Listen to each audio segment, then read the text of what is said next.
São da igreja com a paz do Senhor. Amém. Mais uma vez estamos aqui para estudarmos a palavra de Deus e hoje vamos estudar o livro de Josué, capítulo 5.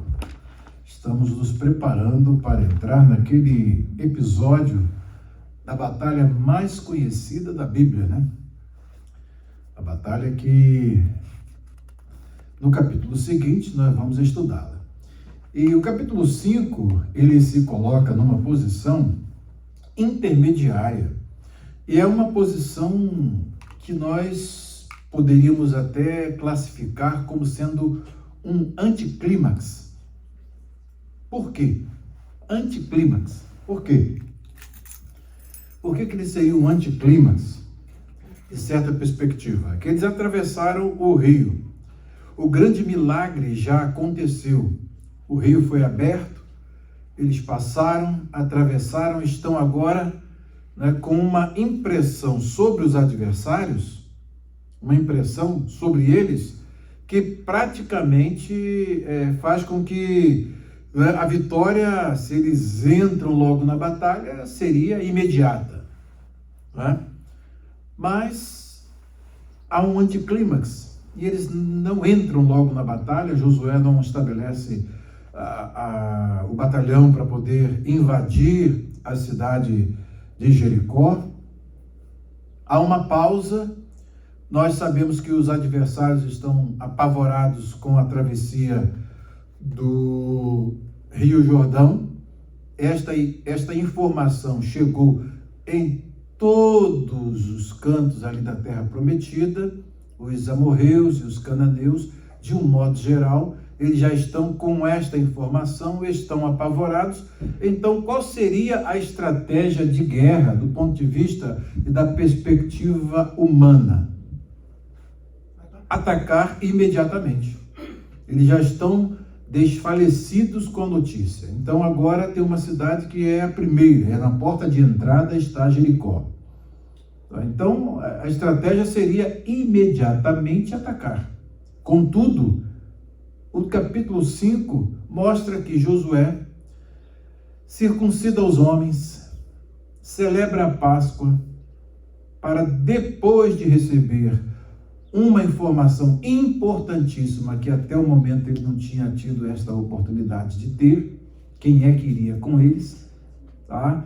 E então ele faz coisas que, do ponto de vista humano, parecem até nonsense, não tem sentido, não fazem sentido. Na hora de vencer a batalha, na hora de lutar, na hora de ir para a guerra, ele para circuncidar. E a circuncisão, nós vamos ver, era um processo que exigia dias de recuperação. Depois ainda vem a Páscoa, depois da Páscoa vem a semana dos pães ázimos, que eles têm de comer pães ázimos, e aí nós percebemos que esse capítulo 5 parece um anticlímax. Mas antes de ir à guerra, havia a necessidade de algumas coisas serem feitas. E essas coisas que estão aqui indicadas são exatamente, né, as coisas necessárias para que eles tenham uma consciência de quem está dando a terra para eles e quem vai pelejar e vencer as suas batalhas. Tá? Então, nós vamos aprender muito com este capítulo 5, porque este capítulo 5 também faz coro com aquela palavra que Deus disse antes da travessia do Jordão: santificai-vos, porque amanhã fará o Senhor maravilha no meio de vós. Então, sempre tem um preparo, e esse preparo precisa ser espiritual, porque a guerra em Jericó não é uma guerra humana, não é uma extinção de etnias. Ali, Israel está agindo como eles são os agentes de Deus para a execução de um juízo anunciado lá atrás a Abraão. A medida da iniquidade dos amorreus ainda não está completa.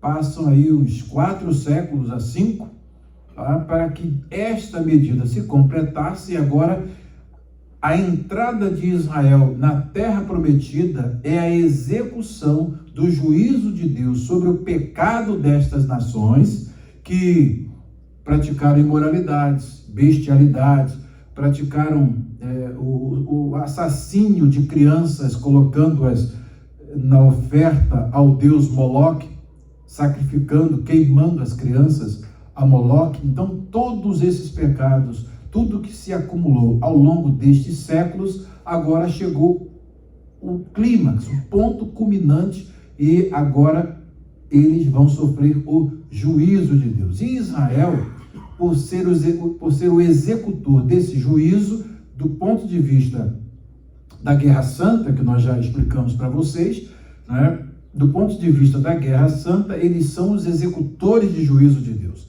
E por serem os executores de juízo de Deus, eles precisam estar em sintonia com a vontade de Deus. Então existe um lapso aí de 40 anos dessa geração que ficou peregrinando no deserto, e esta geração agora chega no momento do cumprimento da promessa. Nós vemos que há uma distância entre promessa e cumprimento, e vemos que Deus, baseado na sua soberania, na sua eternidade, no seu poder, na sua onipotência, ele disse que faria isso e viveu para fazer. Ou seja, é um Deus que não está limitado no tempo. Abraão, você vai descansar com seus pais, mas lá na 4ª geração eu vou resolver isso. Então Deus já estava vendo isso que está acontecendo hoje, naquela época, como ele já está vendo o último dia da história humana, desde quando ela começou. Deus vive na eternidade. Nessa dimensão da eternidade, né, ele vê toda a linha da história, o princípio e o fim, ele vê por uma perspectiva que só ele, como Deus, tem. Então ele vê a história como um todo. Daí ele poder dispor dos elementos da história de modo que esses elementos levem ao cumprimento da sua vontade. Então é preciso de uma divindade eterna, como nosso Deus, todo-poderoso, onipotente, para poder cumprir algo que ele fala que daqui a 400 anos vai acontecer. Quem de nós aqui pode fazer uma promessa para cumprir daqui a 30 anos ou daqui a 20 anos? Nenhum de nós sabe se vai estar vivo até lá. Né? Deus fala, daqui a 400 anos, você descansa aí que eu vou resolver isso lá na frente. Eu vou dar bastante tempo para esse povo pecar, vou dar uma medida, vou colocar uma medida. Quando bater aquela medida, o último pecado que bateu o sino, aí pronto, agora entra o juízo. É exatamente o tempo da formação do povo de Israel, que vai se tornar a nação de Israel. Daí há um vínculo histórico importante entre este evento e aquela promessa feita a Abraão. Ali nós temos a promessa feita e agora nós temos o cumprimento.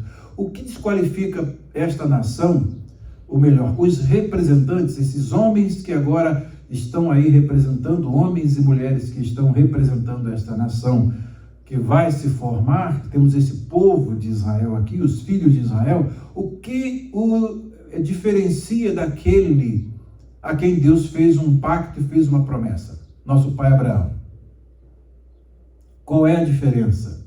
Nós vamos aprender nesse texto por que este anticlímax, entre aspas, né? Na realidade não é um anticlímax, na realidade é a preparação para uma grande vitória, para uma grande conquista, e isso tudo vai consolidando no coração dessa geração que Deus está numa relação com ele. E o que marca essa relação?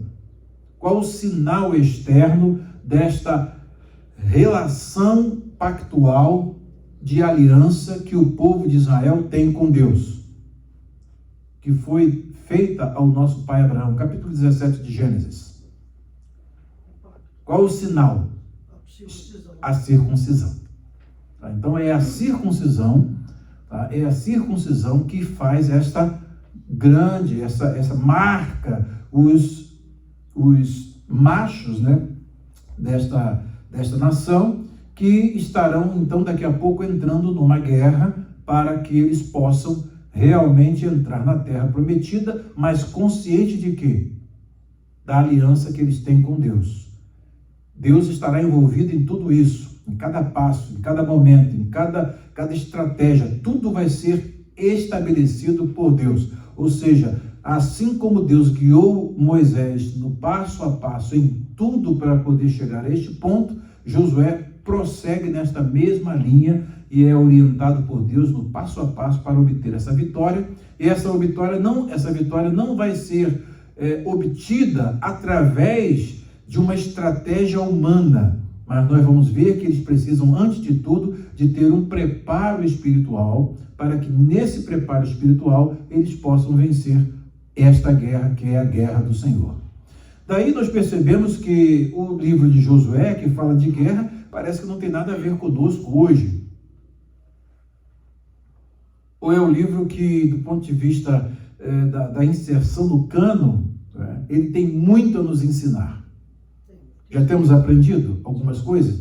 Agora, por que o livro de Josué é importante para a igreja hoje?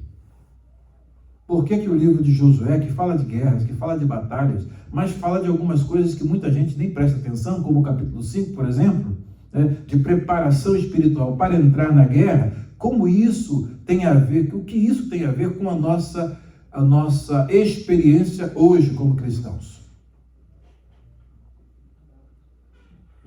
Vocês podiam chegar para a esquerda, né? Justamente essa preparação. Hã? Justamente essa preparação que a igreja precisa. Então a batalha ainda está ativa. Porque nós somos hoje o Israel de Deus. E o Israel de Deus hoje é pintado como o quê? Povo de Deus. É um povo que é pintado como um exército em guerra, contínua e ininterrupta. Efésios capítulo 6. Nós somos colocados, nós somos como que combatentes numa grande guerra. Nós estamos numa guerra contínua. O que diz Efésios capítulo 6? Diz aqui, vamos aqui ler a palavra de Deus, Efésios capítulo 6, para vocês terem uma ideia de por que esse texto é importante para nós. Efésios capítulo...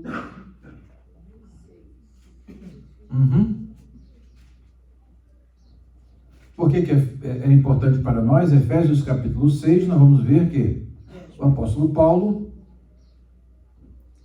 vai aqui nos dizer que nós estamos envolvidos num conflito. Então, depois de pintar todas as nuances, todos os aspectos do que é a vida espiritual, principalmente na introdução que ele faz, diz que nós fomos abençoados com toda a sorte de bênçãos espirituais nos lugares celestiais em Cristo Jesus. Ele, no final da epístola, ele fecha dizendo que finalmente fortaleçam-se no Senhor e no seu forte poder, ou na força do seu poder. Deixa eu colocar aqui. No demais, irmãos meus, fortalecei-vos no Senhor e na força do seu poder. Então, esse é o primeiro ponto. Fortalecei-vos no Senhor e na força do seu poder. Eles estão ali preparados para guerrear, mas eles não vão guerrear segundo o poder deles, segundo a força deles. Por quê? Porque os adversários são muito maiores. Do ponto de vista físico, eles estão numa grande desvantagem. Josué vai pintar esse quadro aqui, e nós vamos ver mais à frente, no capítulo seguinte, que nós estamos diante de uma cidade que é murada e cujos muros são muito extensos, são muito largos. Para você penetrar naqueles muros, teriam que ter canhões naquela época, que nenhuma das armas que eles tinham na época eram suficientes para poder penetrar na fortaleza de Jericó. Daí eles precisavam do poder de Deus para poder vencer aquela batalha. Nós também temos que estar no poder de Deus para vencer esta batalha, porque a igreja é o exército de Deus em guerra. Não tem folga, não tem trégua, porque revestivos de toda a armadura de Deus, fala do preparo, para que possais estar firmes contra as astutas ciladas do diabo. E aí vocês vão ver o verbo aqui você vai ver a armadura de Deus, estar firme. Verso 12, porque não temos que lutar contra carne e sangue. Então não são seres humanos, a nossa luta não envolve seres humanos. A nossa luta hoje envolve o quê? mas sim contra os principados, contra as potestades, contra os príncipes das trevas deste século, contra as hostes espirituais da maldade nos lugares celestiais. No início ele diz que nós somos abençoados com toda a sorte de bênçãos dos lugares celestiais, Efésios 1:3. E agora esse mesmo lugar onde nós estamos abençoados é o nosso lugar de conflito, é o nosso lugar de luta. Nós somos atacados na dimensão espiritual. Então, ao mesmo tempo que nós estamos assentados em Cristo nas regiões celestiais, este lugar é um lugar de combate, é um lugar de conflito, e nós não podemos vencer a não ser se o Senhor nos der a estrutura para vencermos e lutar por nós. As armas, a carta aos Coríntios, me parece 2, capítulo 10, diz que as armas da nossa milícia, da nossa peleja, da nossa guerra, não são carnais, mas sim poderosas em Deus, para destruir fortalezas. Daí nós temos os principados, potestades, os príncipes das trevas deste século, capitaneados pelo grande inimigo de todos nós, que é Satanás. Esse é o exército dele que luta contra o exército de Deus, que é a igreja, a família de Deus na terra. Daí a igreja é este lugar de conflito, este lugar de combate. Portanto, o que vamos aprender e estamos aprendendo no livro de Josué é importante, porque aquela nação que agora vai para a terra prometida, mas precisa conquistar através de lutas, reflete exatamente do ponto de vista tipológico, tipo e antítipo, a guerra que nós estamos até entrarmos na nossa Canaã celestial. Entenderam o paralelo? Tá? Por isso que nós temos que fazer o quê? Lutar para sermos vencedores. Por quê? Dos eleitos que saíram do Egito, muitos ficaram no meio do caminho. Toda aquela geração, o Senhor até cessou, não circuncida mais ninguém, e também não celebrem a Páscoa com essa geração. Eles estão eliminados e uma nova geração irá fazer o que eu quero que seja feito. Eles é que vão entrar, os filhos deles é que vão entrar na terra prometida. Vocês observem bem que há um paralelo muito, mas muito importante aqui, porque ele tira uma conclusão. Portanto, tomai toda a armadura de Deus para que possais resistir no dia mau, porque tudo pode amanhecer tranquilamente e de repente você tem de entrar num conflito. E não é na hora do conflito que você vai se preparar. O preparo sempre vem antes do conflito. É antes da batalha que todo o exército se prepara. O interessante, e que parece, mais uma vez dizendo, um anticlímax nesta porção que nós estamos estudando hoje, o capítulo 5, é que Josué deveria fazer o quê? Elaborar estratégias, preparar os mais habilidosos, dar um treinamento mais intensivo ali, exercícios, para que eles entrassem na guerra mais preparados. Escolhessem, de repente, fabricassem armas ali para que eles entrassem na guerra? Não. Deus dá uma estratégia totalmente diferente. Quando a estratégia vem de Deus, funciona de um modo brilhante, extraordinário, miraculoso, porque aí é o poderoso, é o todo-poderoso, é o onipotente que está pelejando pelo seu povo.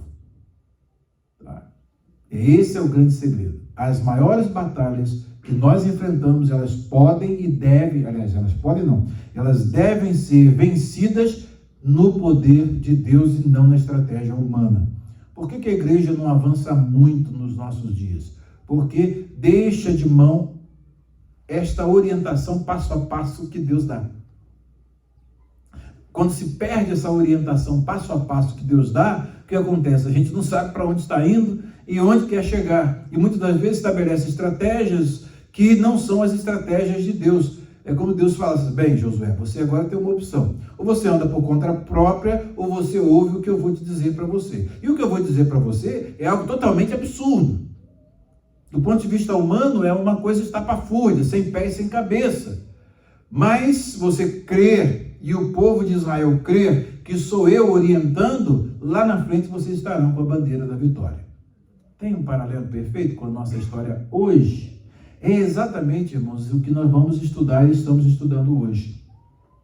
Tá? Então, esse capítulo para nós é muito importante. Por quê? Porque em vez de ser um anticlímax, é exatamente a retomada daquela aliança que foi feita com Abraão, e agora todos que vão para a guerra precisam estar com o sinal da aliança que os pais, eles não tiveram a oportunidade de, quando nascer, obter esse sinal da aliança e nem participar da Páscoa pelo fato de os pais terem sido rejeitados.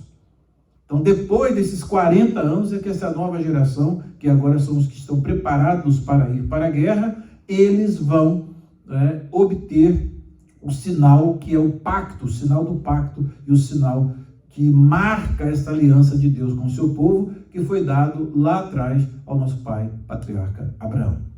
Tá? E aí nós vamos ver alguns aspectos que significa circuncisão e como a circuncisão tem a ver conosco hoje, a relação que nós podemos ver do ponto de vista de tipo e antítipo. Tem muita coisa para falar hoje, não sei se 2 horas vai dar.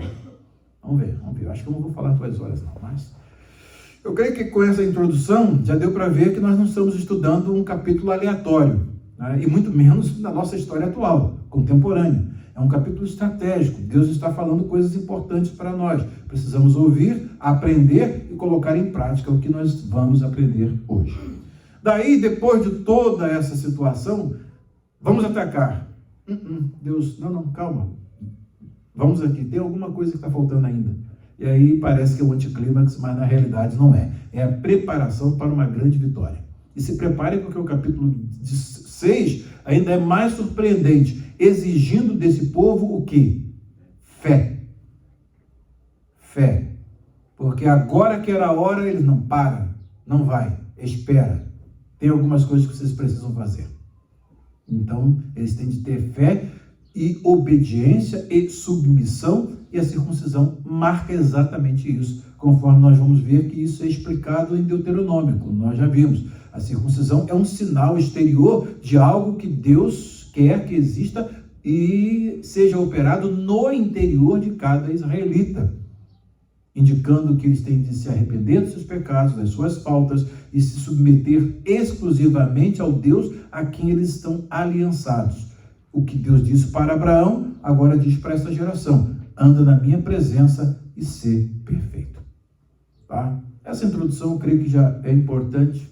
Eu já deixo aí umas sementezinhas para vocês pregarem logo mais. Vamos aqui então à nossa lição de hoje.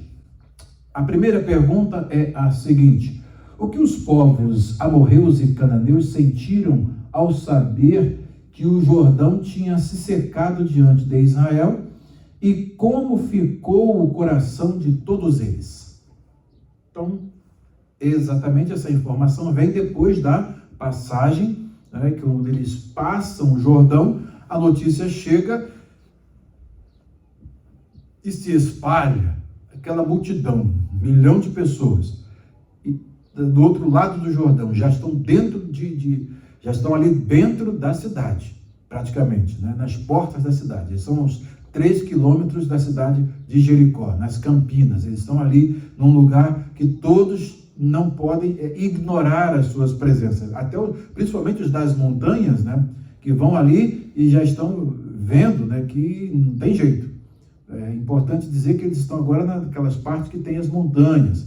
Então, nesse ponto específico, os que estão ali já estão cientes, né?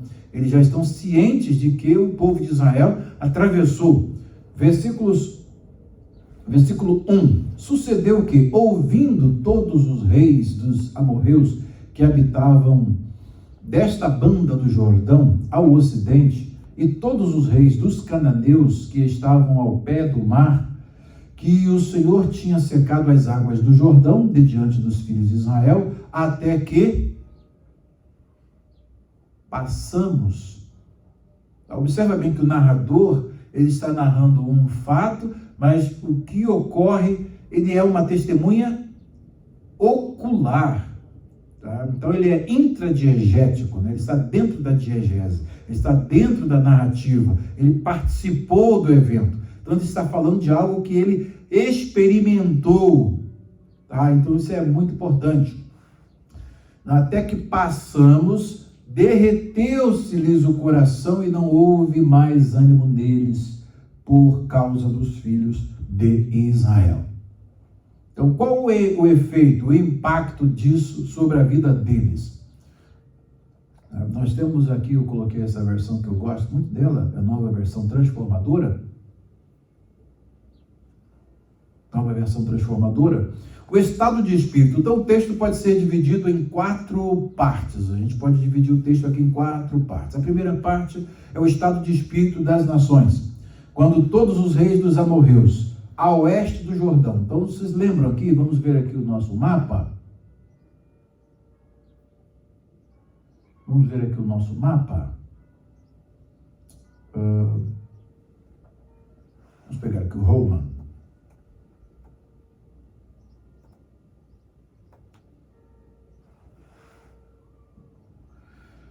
Vou pegar aqui o nosso mapa. Ok. Que aqui nesse mapa você já tem aquela visão, né? Tem o Rio Jordão dividindo, o Mar da Galileia aqui em cima, temos o Mar Morto aqui embaixo, tá? Então lá em Monte Hermon, lá nas imediações do Hermon, nasce o Jordão que corta todo esse país. Aqui vocês já sabem as tribos que ficarão, no caso, aqui já estão estabelecidas, né? Aqui o mapa é já das 12 tribos, já alocadas. Vocês vão ver que esta região toda aqui à esquerda do mapa, tá? Que é a região a oeste do Jordão, tá? Já tem aquele grupo que vai ficar no leste do Jordão, agora a oeste do Jordão é esses que estão aqui. E algumas dessas tribos terão aqui, eles ficarão aqui no mar Mediterrâneo, nessa região aqui. Isso tudo aqui está ocupado por cananeus ainda. Tá? Antes de as tribos chegarem, tudo isso aqui vai ser ocupado. Vou colocar numa tábua flutuante para ficar melhor. Uma janela flutuante. Aí melhora. Então o que acontece? Essa parte toda aqui, tá? Na parte esquerda do Jordão, a oeste do Jordão, toda ela está ocupada por cananeus. Tá? Os que vão ficar aqui à beira-mar, como depois a tribo de Judá vai ter algumas cidades, ó, vocês vão ver aqui que estão à beira-mar. Tá? Então isso tudo aqui vai ser dominado ainda pelas tribos de Israel. Então é uma conquista grande, são 6 anos de luta. Tá? São 6 anos de luta. Então eles atravessam aqui.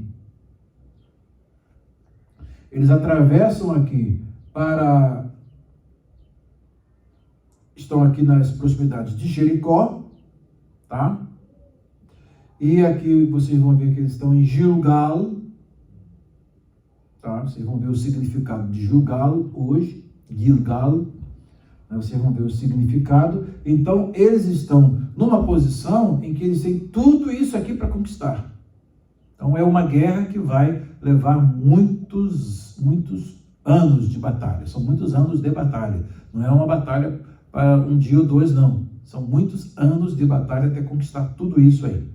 Tá? Então até a última tribo, lá em cima, lá no norte, esteja estabelecida, a tribo de Azer e Naphtali, que são as tribos lá do norte mesmo, lá em cima, tá? Azer e Naphtali, então eles vão ter muita luta para enfrentar. Estão assim com um panorama geral? Então eles estão começando aqui em Jericó, onde eles atravessam, tá? E aí então vamos ao texto. Deixa eu consolidar essa aba.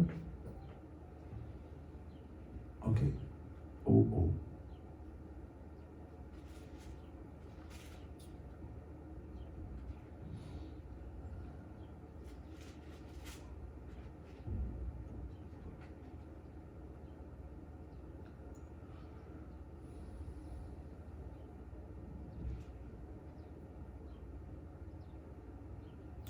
E aqui vamos. Então, quando todos os reis dos amorreus, deixa eu aqui aumentar um pouquinho,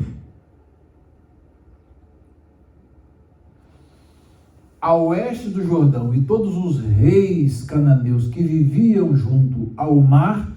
Então, eles são colocados aqui, os que estão próximos, bem próximos aqui do Rio Jordão, eles são chamados aqui, na designação geral, de amorreus. E depois, os outros que são chamados de cananeus, nós temos aqui várias cidades e estados, cada uma delas tendo o seu próprio rei, elas estão lá junto ao mar, conforme mostrei para vocês, o mar Mediterrâneo. Tá? Então, um pouquinho de geografia ajuda para a gente poder ter essa visão. Vou deixar o mapinha aberto aqui do outro lado, tá? Para vocês, quando precisar, a gente ter aqui uma noção. Vou botar ele bem pertinho aqui, qualquer coisa a gente recorre a ele. Tá? Então aqui vocês já tiveram um panorama. Tá? Uma aula de geografia assim é ótimo, né, Miriam? Né? É muito importante. Ok. Souberam, né? Eles viviam. Então temos dois aqui, os reis dos amorreus, a oeste do Jordão, logo ali na frente, e todos os reis dos cananeus que viviam junto ao mar. Quando eles souberam como o Senhor havia secado o Jordão para que os israelitas atravessassem, perderam o ânimo e se encheram de medo por causa deles. Então eles estão numa posição de fragilidade, de impacto imediato muito grande. Não dá tempo nem de pensar em estratégias. Esse povo vem, né, de um modo que não tem ninguém que vai pará-los. Se nem o Rio Jordão, que era um dos maiores obstáculos, eles já atravessaram e atravessaram a pés enxutos, como aconteceu lá no Mar Vermelho, que também já era notícia em Canaã, então eles não teriam condição de subsistir diante desse povo. Daí esse estado de espírito é algo importante para nós termos uma noção. Não seria o melhor momento de atacar? Pensaríamos nós que sim. Tá, então vamos à segunda pergunta. O que o Senhor mandou Josué se preparar? Vou comentar aqui um pouquinho para poupar a vista de vocês.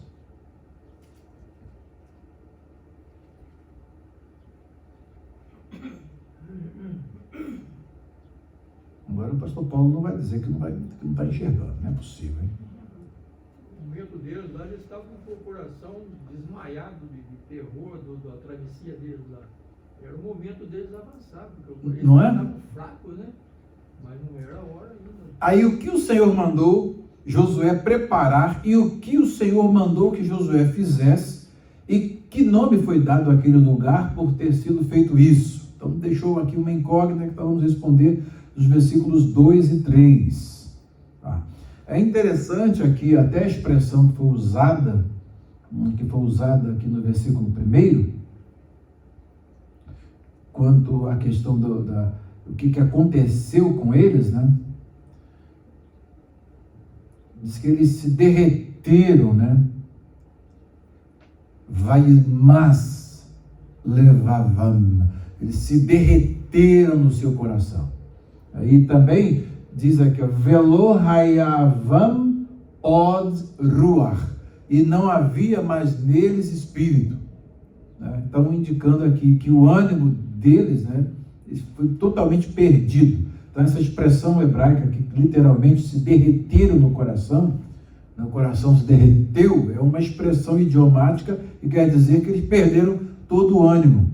E quanto à questão de não haver mais espírito neles, e não havia mais neles, né, mais espírito, é uma expressão, né, mipnei, bnei Israel, diante dos filhos de Israel, é uma expressão que é como se estivessem mortos. Ou seja, então eles estão num ponto estratégico para serem atacados. O terror está bem vívido. Atravessaram o Jordão a pés secos. E agora eles vêm contra nós. Era um momento específico. Aí Deus diz a Josué o seguinte. Naquela ocasião, o Senhor disse a Josué: prepare facas de pedra ou de pederneira. Tá? Prepare facas de pedra e circuncide esta segunda geração de israelitas. Aqui, esta época é uma época em que eles já tinham, o metal já era utilizado, né? Eles tinham espadas e uma série de coisas. Entretanto, esta região era uma região que tinha essa pedra, esse tipo de pedra, que era fácil de tirar as lascas dela, né? Então era um tipo de pedra. Então era uma quantidade enorme. E eu tenho até aqui algumas fotos aqui das antigas. Diz, então Josué preparou facas de pedra ou de pederneira, se você ler aqui na versão. Aumentar também aqui a letra.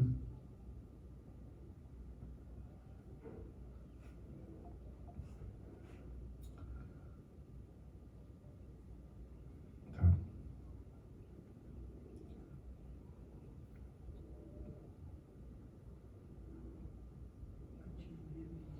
Só na revista Corrigida que tem. Cadê a revista Corrigida?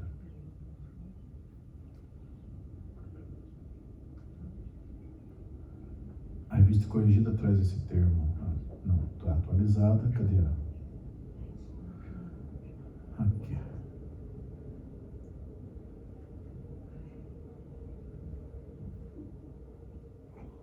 Cadê a revista Corrigida?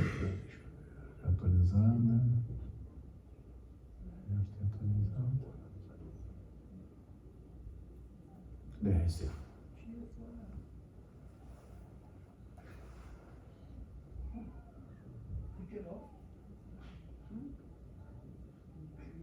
Lá embaixo, botar ela mais para cá. Okay.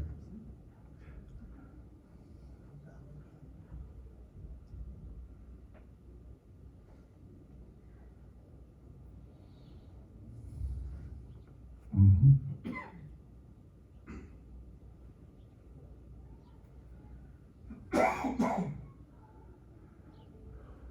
Ok.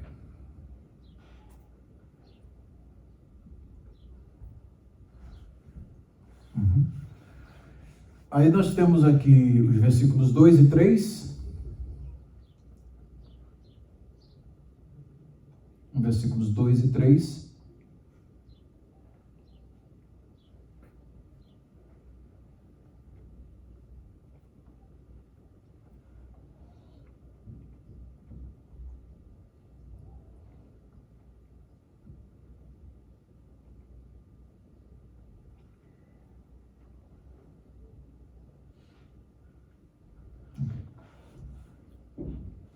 Vamos lá, versos 2 e 3. Naquele tempo disse o Senhor a Josué: faze facas de pedra e torna a circuncidar os filhos de Israel.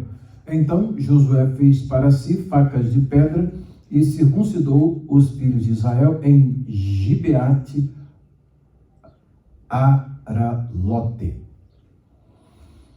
Esses nomes que aparecem aqui, eles são vinculados ao evento e ao lugar onde eles estão e o que acontece nesse lugar. Então é um lugar que tem uma etimologia etiológica que vai indicar o quê? Por que o nome desse lugar se chamou, aqui na nossa língua portuguesa, Gibeate Aralote? Por que motivo? Qual é o significado disso aqui, dessa palavra? É o monte, a colina, é chamada de colina dos prepúcios. Esse termo hebraico aqui, essa expressão hebraica vai ser indicar aqui, pode ser até por uma prolepse, né, que depois de tudo esse nome desse lugar vai passar a ser colina dos prepúcios, como também isso vai indicar uma coisa importante que já acontecia entre os povos daquela época. A circuncisão acontecia por uma série de fatores naquela região. No Egito também tinha circuncisão, não é uma prática nova e simplesmente uma prática dos israelitas. Como símbolo e sinal, né, da aliança, só Israel tinha essa prática. Essa prática era uma prática que Israel recebe de Deus, mas com o sentido de marcar a relação pactual entre Deus e o seu povo. Então o israelita, com este ato de circuncidar, o objetivo era que ele sempre se lembrasse da sua relação com Deus, a relação da aliança, a relação pactual. Todos os judeus praticam a circuncisão até nos nossos dias. Tá? E a circuncisão também na nossa sociedade, né, ela é feita por uma questão de medidas sanitárias, né, chamada operação de fimose, né? Então também é feita no Brasil, aqui nos Estados Unidos, é opcional. Duas perguntas. O senhor colocou aquele vídeo lá no nosso grupo de estudos, professores. E eu vi, parece que o pastor disse que as outras nações também faziam a circuncisão, mas não com o propósito que os israelitas. Sim, o que eu acabei de falar agora. Eles tinham esse costume, as outras nações... Sim, tinham essas nações. Eu acabei de falar isso agora aqui. Sim. E a pergunta, a próxima pergunta. Tem aqui Eles retiravam o prepúcio, não era? Tira o excesso da pele e joga fora, não é isso? Ou eles não taem? Não, a circuncisão é exatamente aquela rolagem que se faz, aquela cirurgia que tira o que se chama de prepúcio, aquela pele que cobre a glande do membro masculino. Então ali é cortado e tirado, de modo que a glande fique exposta. Entendeu? Usei a linguagem bem técnica aqui, viu? Tirou excesso de pele. Tirou excesso, porque eu tenho um amigo que ele diz que é só um taio. Não. Aí não é circuncisão. Circuncidar é exatamente essa excisão do prepúcio. O prepúcio é a pele que cobre a glande do pênis, do membro masculino. Então isso aí que é a circuncisão, é a operação que era feita. E aqui vocês vão observar uma coisa interessante, que essa operação foi feita era feita na base de sangue frio, tá? Sem anestesia. Era uma coisa assim realmente dolorosa, né? Dolorosa. Eu queria estar lá nessa época, não. Pastor Paulo. É dolorosa a circuncisão. Mas vamos aqui. Então esse Gibeat, onde eu parei aqui, Gibeat Aralot, tá? O significado disso aqui é exatamente a colina dos prepúcios. E ficaria como marca daquele lugar ali. Né? Versículo 3. Final aqui do versículo 3. Tá? Givat, tem aqui o Givat, Ha'aralot, em hebraico, né? Que é o monte, a colina dos prepúcios. Então, exatamente por quê? Porque, digamos aí, uma média de uns 300 mil a 400 mil homens circuncidados, imagina a quantidade de prepúcio que não foi amontoado lá nessa colina, né? Desse lugar. Né? Então, por isso que ele ficou sendo chamado, e era um lugar elevado, né, de colina dos prepúcios, exatamente por conta da quantidade que ali ficou, foi colhida naqueles dias, né, de operação em massa. Tá? E aí a próxima pergunta vai levar ao versículo 3, por que o Senhor mandou que Josué fizesse isso aos homens, o que já tinha acontecido aos homens e o que faltava ser feito aos filhos deles? Aí você vai ter a razão por que eles tinham de ser circuncidados. Vamos aqui à nossa versão, a nossa versão transformadora. Então, naquela ocasião, o Senhor disse a Josué: prepare facas de pedra e circuncide esta segunda geração de israelitas. Então Josué preparou facas de pedra e circuncidou toda a população masculina de Israel em Gibeat Aralot. Observem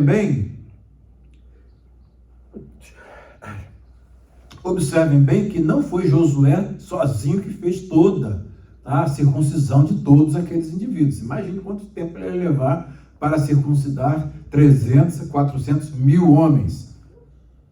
Né? Não teria condição. Então ele foi o que capitaneou, ele era o capitão, ele era o comandante desta operação, e tinham aqueles que foram encarregados, Inclusive os chefes das clãs mesmo foram encarregados de fazer esta operação, à medida que eram circuncidados, depois iam circuncidando. Como os pastores que descobriram o batismo em rio, que o que era batizado em rio teve que batizar os outros que ainda eram batizados em tanque, piscina, em praia, para depois eles poderem batizar outros em rio. Então é um processo aqui que acontece mais ou menos assim. Eles são capitaneados por Josué para que toda aquela população masculina, não existe circuncisão aqui feminina, a circuncisão é essa operação masculina, e isso vai diferenciar, vai fazer uma diferença da circuncisão que hoje está em vigor na igreja. A igreja tem circuncisão hoje? Boa pergunta, e não me deixe esquecer de responder. Aí o que ocorre aqui? Josué teve de circuncidá-los, porque todos os homens com idade suficiente para ir à guerra, quando saíram do Egito, haviam morrido no deserto. Aquela geração de guerreiros que já eram circuncidados por imposição divina e por causa da desobediência deles, eles acabaram morrendo no deserto. Todos os que saíram haviam sido circuncidados, mas isso não aconteceu com os homens que nasceram depois da saída do Egito, durante o tempo no deserto. Então, é exatamente por conta disso que esta circuncisão em massa vai marcar uma nova fase na vida do povo de Israel.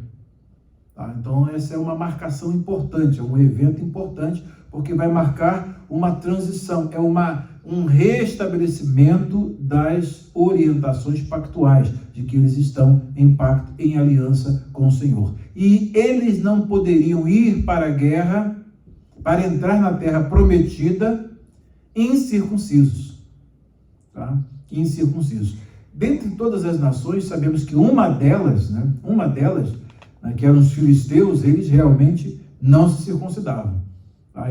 Por isso que eles eram chamados os incircuncisos, porque a marca registrada dos filisteus era que eles não eram circuncidados. Mas outros povos já faziam isso, até no Egito, e aí nessa nação aqui, nessa região de Canaã também tinha essa prática. Não com esse sentido, isso aí é muito importante. O símbolo da circuncisão passa a ser ressemantizado dentro da relação pactual. O que eu falei? Traduzam o que eu falei. Silmara. O símbolo da circuncisão, ele é ressemantizado, quando isso se torna uma prática de Israel, começando por Abraão, ele recebe uma nova conotação. Ressemantizar é atribuir novo sentido, diferente de todas as motivações que levavam as nações a se circuncidar. Percebe? Então, o que acontece? Esse novo sentido, essa ressemantização, ela reveste esse símbolo de uma tonalidade teológica, totalmente diferente de uma prática social. Tem muito a ver com a doutrina do uso do véu. E o véu não é uma novidade que a igreja inventou. Já existia na época da igreja, porém, ela recebe um novo dimensionamento, é atribuída a ela novos sentidos baseados em hipótese alguma sobre questões sociais, sobre prática social. Mas recebe uma conotação totalmente nova dentro do Novo Testamento. O apóstolo Paulo é um instrumento de Deus para ressemantizar isso e vincular à criação e a uma série de fatores, culminando no argumento maior, que é a presença dos anjos na igreja. Isso não era a motivação com que as mulheres judias, por exemplo, as mulheres gregas e outras usavam o véu. Tem uma conotação totalmente diferente. Então isso se chama ressemantização. Nós temos como prática, costume, usar terno e gravata na igreja hoje. né? Nós homens aqui, nossa igreja, todos usamos terno e gravata, todos aqui, né? A nossa motivação não é a mesma que os deputados, senadores, advogados utilizam terno e gravata. Os presidentes de nações, eles usam também terno e gravata, mesmo terno, até, né, gravata. Só que o sentido e a prática deles não tem a mesma conotação, o mesmo sentido de que nós usamos. E nosso uso tem um viés teológico, tem uma interpretação teológica, porque Deus define o modo como nós nos vestimos. E isso é que dá uma conotação totalmente diferente de você utilizar determinada roupa, tá? E a sociedade comum utilizar a mesma roupa, só que não é com a mesma motivação. Tanto é que também não tem constância entre eles em relação a isso. Percebem bem? Então, quando entra dentro desse contexto de igreja, né, essas ressematizações, essas novas atribuições de sentido, é importante que isso também acontece no Antigo Testamento. Tá? Também acontece. O costume de sacrificar aos deuses era uma coisa nova que Israel inventou? Não, mas com aquele sentido de ser algo para ser substitutivo da vítima e que a vítima, né, transfere a sua culpa para um animal e esse animal é sacrificado num altar feito também por Deus, né, com o objetivo de receber aquele animal, para aceitar a morte do animal pela morte do que deveria ser a vítima, o pecador. Esse conceito só existe dentro da relação pactual, dentro da aliança, dentro do pacto de Israel com Deus. Tá? Exatamente quantas pessoas morreram por conta de seus crimes na cruz? Tinham 2 malfeitores na cruz morrendo junto com Jesus. Só que a morte deles não era a mesma, não tinha o mesmo significado da morte daquele que estava no centro entre eles. Está dando para entender a questão de símbolo e realidade simbolizada? Eles dois estavam morrendo, eles mesmo, um deles interpretou, nós estamos aqui porque nossos feitos mereceram. E este, nenhum mal fez. Mas ali estava o Cordeiro de Deus que tira o pecado do mundo. E outra coisa, um humano agora substituindo aquilo que era o Cordeiro na antiga aliança. Ele passa a ser ressemantizado como um cordeiro que vai dar a sua vida em resgate de muitos. Está dando para entender essa questão de símbolo, realidade simbolizada? Então, é exatamente isso que faz dessa geração, uma geração que agora tem uma prática que precisa ser retomada. E Deus diz, agora é o momento em que vocês vão, a partir de hoje, circuncidar os filhos que nascerem, então no 8º dia vai cumprir novamente. Houve uma suspensão da obediência a essas 2 práticas, circuncisão e Páscoa. Agora Deus diz, é o momento de reiniciar com essa nova geração. Aí circuncida todo mundo, e aí vocês têm uma ideia, né? Inclusive a circuncisão precede a Páscoa, porque só os circuncidados é que poderiam participar da Páscoa. Assim como só os batizados, já falei a relação entre circuncisão e batismo, né? Só os batizados é que podem participar da ceia do Senhor. Tá? É um assunto bom? Vocês estão gostando do assunto? Eu, pelo menos que gosto de Bíblia, falo disso aqui o dia todo. Não sei, quem não tem muita aptidão para a Bíblia fica enfastiado, né? Eu não, eu falo o dia todo. Eu tinha uma noiva que, vou te dizer, ficava me ouvindo o tempo todo, eu falava, e ela não se cansava de me ouvir. Hoje ela deve estar meio enfastiada, né? Depois de tanto tempo. Hein? Pelo menos não falava. Ainda mais na posição de noiva, né? Ai dela.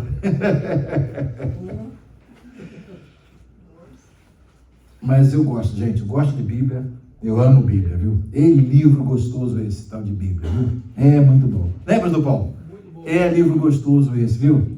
Então esse assunto é muito importante, que os que nasceram depois da saída do Egito, durante o tempo do deserto, não tinham sido circuncidados, e eles então não tinham a marca. Então como é que eles vão entrar na batalha de Deus, na guerra de Deus, receber provisão de Deus sem estar vinculados? Sem serem membros, né, efetivos da comunidade da aliança, com o sinal da aliança, com o pacto, tá? Isso é muito importante. A culpa seria deles ou de Moisés? Porque Moisés já tinha passado... Não, a culpa você sabe de quem que é. Porque Moisés já tinha passado por uma experiência não muito agradável quando ele quando ele está voltando e a esposa dele circuncida. Sim, tem um paralelo perfeito com esse momento então em que... ele já sabia o que deveria ser feito. E ele, como um líder, ele não levou... Não, mas esse caso foi suspensão divina mesmo. Aqui Josué está explicando. Por causa da quebra... Da aliança. Ou seja, eles estão se comportando como uma nação em revolta contra Deus, não submissa contra Deus. Então, mesmo sendo filhos do pacto, filhos da aliança, eles não estavam se comportando assim. Aí Deus faz o quê? No trajeto deles todos, suspende a prática. Agora que o Senhor diz, volta a fazer. Mas durante todos os 40 anos, eles não praticavam a circuncisão e nem celebravam a Páscoa. Por conta de quê? Porque eles, enquanto vão só viver aí, quando eles morrerem todos, aí a outra geração vai voltar à aliança comigo. Porque eles eram, nesse caso específico, aí você vai ver a seriedade da rebeldia, da desobediência, da insubmissão, e a circuncisão era exatamente o quê? Uma representação desta submissão pactual. Que eles estavam em aliança com Deus e precisavam obedecer à aliança de Deus, todos os requisitos. Como eles estavam vivendo dia após dia sem este vínculo, sem esta relação, na permissiva, né? Na vontade permissiva, né, de Deus. Então, quando chega o momento de entrar na terra prometida, aquela geração, quando morreu o último, aí agora Deus não, agora, né, essa nova geração é que vai entrar na terra. Agora o que está faltando a eles, nós vamos recomeçar a partir daqui.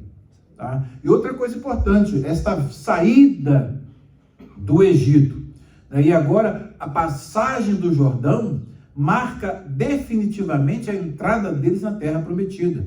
E aí, na próxima pergunta, vai mostrar que o significado do lugar onde eles estavam, tá, tem tudo a ver com esta ruptura com o passado.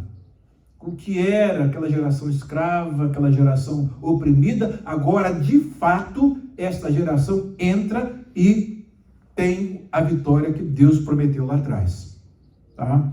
O ponto-chave que a gente percebe, inclusive naquelas argumentações de Moisés, né? Senhor, o que os egípcios vão dizer, né, se tu matar todo mundo aqui? Né, porque Deus ia fazer de Moisés uma nova geração. Não importa o tempo que levasse, mas iria fazer. Contudo, a argumentação de Moisés fez com que aquela geração tirasse Moisés da bênção. Né? Mas tudo dentro do programa e do script divino. Tá? O que acontece? Quando essa geração, que agora, né, realmente entra na terra prometida, a notícia quando chega no Egito, hein? Né? A notícia quando chega no Egito é realmente aquele povo, não tem quem segure ele não. Tá? É aí que é o que vai significar mais à frente aqui com Gilgal, né? Que é esse rolar fora. Tá? Então vamos aqui à próxima pergunta. Eu gosto do assunto, gente. Se vocês não gostam, vai lá tomar um cafezinho. As pedras de pederneira, é bom que a gente coloque aqui para vocês terem uma noção, uma ideia, né? As facas, né? Aqui as facas, como é que eram nessa época, inclusive aqui algumas descobertas arqueológicas, e aqui como que eram essas facas, a pedra, como é que era, ela tirava-se uma lasca dela. Então vocês imaginam, via nessa região tinha uma quantidade enorme. E foi feita algumas pesquisas em Tel Aviv, em Israel, descobriram pequenas facas de pedra que eles acreditam que foram usadas para cortar carne. Esses fragmentos de pedra, de aproximadamente do tamanho de uma moeda, foram encontrados em volta de fogo e adjacentes à carcaça de animais. Então essas facas que já eram utilizadas, aqui tem alguns modelos delas, ó, que eram utilizadas facas de pedra, tá? Embora nessa época eles já utilizavam metal, porém a questão aqui é a rapidez e a região era abundante nisso, então para circuncidar tem que fazer aqui, além do que eles já tinham, né, tinham de ter aí facas de pederneira para poder circuncidar 300 mil homens, 400 mil homens. Então, você fazer uma proporção aí que de 1 milhão sempre tem menos homens, né, e mais mulheres. Então, fazendo aí uma proporção mais ou menos. Tá? Então, realmente era uma quantidade enorme. Daí, essas facas, tá? Elas eram utilizadas para fazer a circuncisão. Então, é muito importante. A quarta pergunta: que juramento o Senhor tinha feito a Israel? Por que os homens mais velhos não alcançaram a promessa e por que os novos estavam incircuncisos ainda? Aí, versículos 6 e 7 diz: os israelitas andaram 40 anos pelo deserto até que tivessem morrido todos os homens com idade suficiente para ir à guerra, quando saíram do Egito. O povo havia desobedecido ao Senhor, e o Senhor jurou que não os deixaria entrar na terra que ele tinha prometido solenemente nos dar. Observa bem essa questão de nos dar. Então, o autor é um narrador intradiegético, ele está dentro da narrativa, ele participou do evento. Tá? Isso é muito importante. Daí, por isso que a igreja sempre atribui que Josué foi o que escreveu. Então, a historiografia bíblica, ela tem sempre esses detalhes assim, que são importantes, né? Inclusive dando sempre a teologia da história. Né? Então tem a filosofia da história, aqui a teologia da história. Por que que o evento tal aconteceu? Por quebra da aliança. Então eles ficaram 40 anos rodando ali no deserto. Quando aquela geração morreu, aí agora os filhos é que vão participar. Ou são todos eles por conta dos pais incircuncisos. Então agora vão ser circuncidados para eles terem em si a marca de que eles pertencem a Deus, de que eles estão numa relação com Deus, de que eles vão guerrear uma guerra de Deus, de que eles são instrumentos para cumprir o que Deus prometeu lá atrás. Então tudo isso é importante nesse ato de circuncisão. Assim, o povo havia desobedecido ao Senhor e o Senhor jurou que não os deixaria entrar na terra que ele tinha prometido solenemente nos dar, uma terra que produz leite e mel com fartura, em que manam leite e mel. Tá? Assim Josué circuncidou os filhos dos israelitas que haviam crescido e tomado o lugar de seus pais, pois não tinham sido circuncidados no caminho. E a próxima pergunta: o que os homens circuncidados fizeram até sararem? O que o Senhor disse a Josué que tinha tirado do meio deles e como chamou aquele lugar? Você vai ver aqui que nós vamos ter mais etiologia etimológica, que é uma etiologia etimológica. Que expressão é essa? O que ela significa? A razão da origem de um nome. Por que que o nome tal foi dado a esse lugar? Então, a etiologia é a causa, é o estudo da causa. E etimologia é o estudo da origem. Deriva de quê? Vem de que palavra? Qual é a constituição dessa palavra? Tá? Então, aí a etimologia. Etiologia etimológica é isso, é a origem da causa dos nomes. Ou a causa da origem dos nomes, melhor dizendo. Tá? A gente usa certas expressões, se perguntou, mas o que é isso? Que palavra é essa? Você saber e usar também, né? Vai enriquecendo aí seu vocabulário. Então, aqui nós vamos ter a explicação dos versículos 8 e 9. Depois que toda a população masculina foi circuncidada, o povo permaneceu no acampamento até os homens se recuperarem. Então, essa recuperação, obviamente, demorava muito. E nesse ínter ele já ficou na borda da próxima ordenança, que é a da Páscoa, que era realizada em que dia do mês? E de que mês? O mês de Abib, né? O mês de Abib, que é entre março e abril aí no calendário lunar, tá? E do dia 14 era o dia em que eles tinham que celebrar a Páscoa. Lembra de Êxodo 12? Vejam lá Êxodo 12 que vocês vão ver todas as prescrições. Quais eram os elementos que tinham que estar na Páscoa? Vamos ver na próxima pergunta aqui. Então vamos responder. O que os homens circuncidados fizeram até saírem?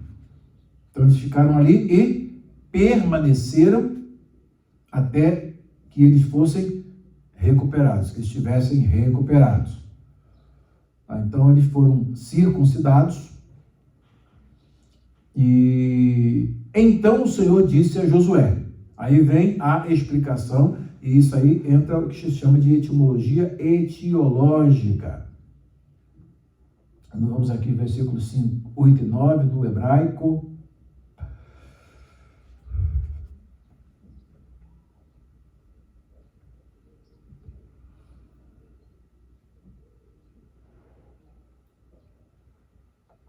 Aqui. Então o Senhor disse a Josué: hoje lancei fora a vergonha de sua escravidão do Egito. Então, o que estava representando a circuncisão, além desse vínculo pactual, há uma nova ressemantização aqui, atribuição de novo sentido. O que ela estava significando? Esse cortar em volta, tá, do prepúcio e a retirada do prepúcio estava indicando que hoje lancei fora a vergonha da sua escravidão do Egito. Então aqui a circuncisão está tendo também essa conotação. E exatamente o verbo aqui na origem, deixa eu colocar a raiz aqui. Hebrew Lemma. Ok. Então está aqui. Vayomer Adonai el Yehoshua Hayom Galoti. Aí tem aqui o verbo galal. Então aqui que é o verbo galau. Galau é rolar fora. Tá? Então, por causa desse rolar fora aqui, ele é também traduzido por retirar. Então, esse rolar fora é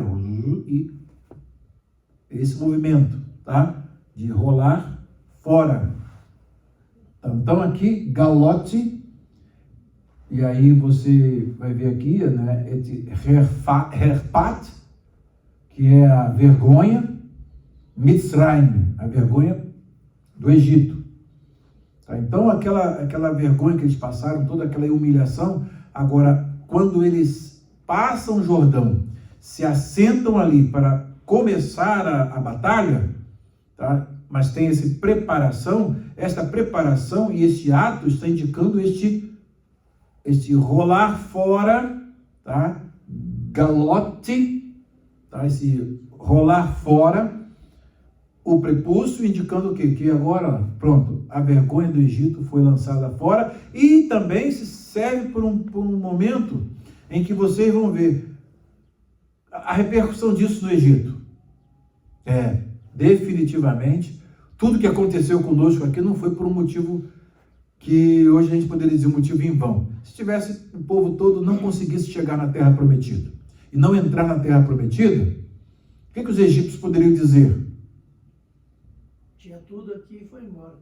E também, olha lá, que vergonha, né? Olha lá, que desgraça. Eles saem daqui dizendo que aqui estava ruim, fizeram aquele estrago todo, 10 pragas aqui, e agora lá, morreu todo mundo no deserto e ninguém entrou na Terra Prometida. Aí ficaria, né, o que se circularia lá na época, né, a notícia seria isso, de uma grande tragédia, de uma grande desgraça, de uma grande derrota, de um Deus que fez um estardalhaço tremendo lá no Egito e depois não conseguiu levar o povo para a Terra Prometida. Então aí Deus está dizendo agora, hoje eu retirei, tá, esta vergonha, tá, Herpat Mitzrayim, essa vergonha, né, do Egito, essa desgraça que agora eles não podem lançar sobre vocês e de fato vocês vão conquistar essa terra. Tá? Vocês agora vão conquistar, mas não como incircuncisos, como aliançados como o pai Abraão, com o mesmo sinal do pai Abraão. Tá? Então essa população masculina está representando toda a nação. Isso é importante. E daí então vem a etimologia etimológica.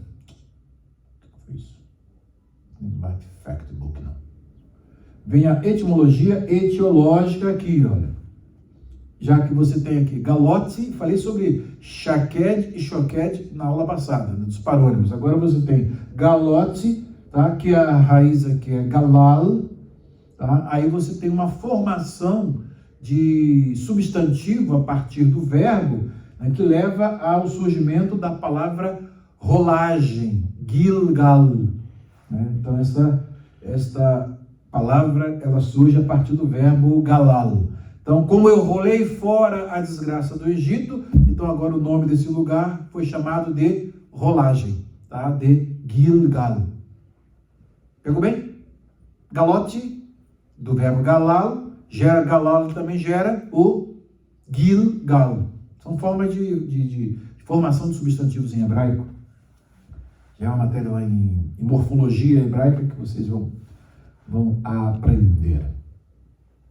Então, por isso, até hoje, aquele lugar se chama, em português, Gilgal. Gilgal. Em hebraico, Gilgal. Aí vem aqui, né? Tirei a desgraça do Egito, diz sobre vocês, né? Me'aleichem, diz sobre vocês, Vaikra Hashem Hamakom Hahu, e chamou o nome daquele lugar Gilgal Ad Hayom Hazeh, até o dia de hoje. Ad Hayom Hazeh. Gilgal. Ok? Tá, então aí é etimologia etiológica, né? Praticamente a pessoa passa batido e não pega essa aqui dentro da língua original. Deixei até a transcrição para vocês acompanharem aí. Vendo aqui, ó, Gilgal. E até o dia de hoje. O dia de hoje aqui é o dia em que o livro foi escrito. Isso aqui foi narrado. Ok? Tranquilo até aí? Deu para aprender bastante coisa? Acho que sim. A gente estuda a semana toda para poder dar uma aula, né? Então tem que preparar a aula, preparar o mapa, preparar tudo, traduzir, fazer uma série de coisas. Isso é importante, a preparação. É o meu trabalho, eu gosto de fazer isso. Sou pago para isso. Né? Não, mas não é porque eu sou pago para isso. Eu faço por amor, né? Porque eu gosto. Gosto do assunto. Ok, vamos nós aqui. Deixa eu tirar o lema aqui para não ficar muita coisa. Só botei o lema para vocês.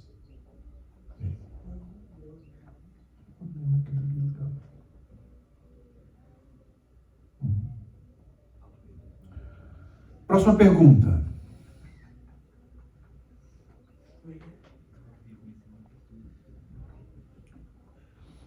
Próxima pergunta. Que celebração os filhos de Israel fizeram ali naquele lugar? O que eles comeram no outro dia? E o que eles não tiveram mais depois disto? Hein?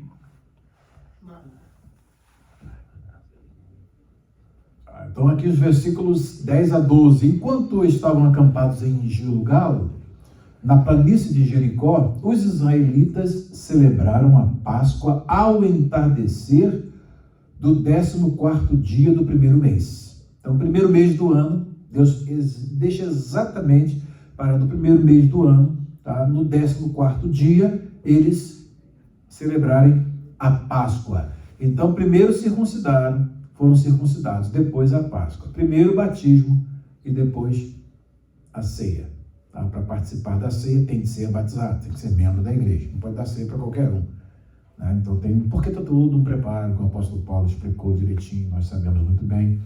Né? E por sinal já entramos aí na nossa preparação para a ceia, né? Nós estamos aí na nossa ceia semana que vem. E eles fizeram preparo mesmo. Doloroso. O preparo deles foi doloroso. É isso aí. Qual o vínculo, vamos ver logo aqui, qual o vínculo da circuncisão no Novo Testamento com a circuncisão é vinculada aqui no Novo Testamento?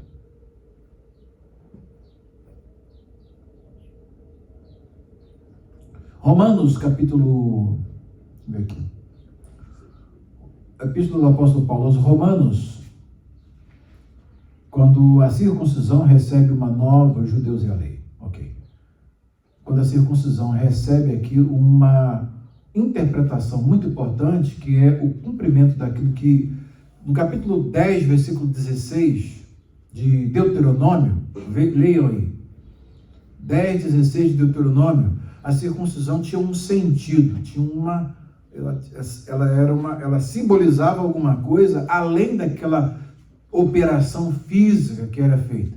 O objetivo dela visava não apenas aquele ato físico que era feito com o judeu, no caso, com o israelita. Aqui nós temos a nação como um todo, né, os israelitas. Mas tinha uma significação que era a proposta de Deus. A circuncisão indica: vocês são meus, pertencem a mim, estão em aliança comigo e, por conseguinte, precisam o quê? Quais os caminhos? Serem pessoas arrependidas, convertidas e totalmente voltadas com o amor a Deus. Então envolve um relacionamento espiritual, não apenas o físico. Depois da circuncisão passa a ser uma atitude assim formal. E isso não era internalizado dentro dos israelitas, que inclusive eles eram orientados a serem ensinados desde pequenininhos, até quando crescessem tivessem toda aquela noção de que é ter uma relação com Deus pessoal. Então, Deuteronômio 10, versículo 16, 15, 16. Dá uma ordem, Deus dá uma ordem. Então somente se agradou o Senhor de teus pais para os amar e escolheu a vós, descendência deles, de entre todos os povos, como se vê neste dia. Circuncidai, pois, o prepúcio do vosso coração e não endureçais mais a vossa cerviz. Então observa bem que o objetivo é mostrar que esses israelitas, no ato da circuncisão, eles estavam num pacto com Deus. E no pacto com Deus, eles tinham que fazer o quê? Não endurecer a cerviz, é ter um coração sensível, quebrantado diante da vontade de Deus, diante do querer de Deus. E a circuncisão, então, era esse símbolo de relação espiritual. O objetivo de Deus era que isso aí acontecesse. Não apenas a circuncisão física, tá? Mas que houvesse um quebrantamento, um arrependimento, uma conversão dos israelitas para amar a Deus. Assim como eu amei vocês, né? Eu os amei. Não gosto desse amei vocês, né? Mas a gente fala no nosso português do dia a dia. Né? Assim também que haja um amor em reciprocidade ao meu amor. Que o coração de vocês sejam quebrantados, que vocês, ao acordarem, lembrem-se de mim. Durante o dia, lembrem-se de mim. Ao entardecer, lembrem-se de mim. Ao anoitecer, lembrem-se de mim. Durante a noite, até no sonho, lembrem-se de mim. Tá? Ou seja, essa relação íntima que o israelita deveria ter com Deus é chamado de circuncidar o coração. O coração incircunciso é aquele que tem a pele cobrindo ele, é o incircunciso, que é o coração duro, é o coração em que nada de Deus penetra nele. O coração circuncidado é aquele coração que a pele já saiu. Então ele sofreu uma operação espiritual e agora ele é sensível à vontade de Deus, é sensível ao querer de Deus, ele é sensível à palavra de Deus, ele é sensível às coisas de Deus, ele tem prazer, desejo pelas coisas de Deus. Esse é o coração circuncidado. Isso é uma promessa que Deus faz no capítulo 30. Eles veem que isso, pelos próprios israelitas, e por isso o fracasso deles ao longo da história, não poderia ser realizado por uma força e decisão própria deles. Tinha de haver uma operação divina para que isso de fato acontecesse. Aí vem a promessa em Deuteronômio, capítulo 30, me parece o verso 6, que ele fala que circuncidará veja aí o versículo, o que diz? E circuncidará o Senhor teu Deus o teu coração e o coração de tua descendência, para que ames ao Senhor teu Deus com todo o teu coração e com toda a tua alma, a fim de que tu vivas. Vocês observaram bem? Então o que acontece? Deus aí faz uma promessa, que ele vai circuncidar o coração para que esse povo ame, os seus descendentes amem ao Senhor. Tá? E isso é uma promessa que se cumpre no Novo Testamento. A circuncisão, de fato, ela ocorre no Novo Testamento. E o apóstolo Paulo vai mostrar isso aqui, né, a partir do versículo 25 aqui da Epístola aos Romanos, capítulo 2, nós vamos ver aqui o apóstolo Paulo dizendo qual é o sentido mesmo da circuncisão.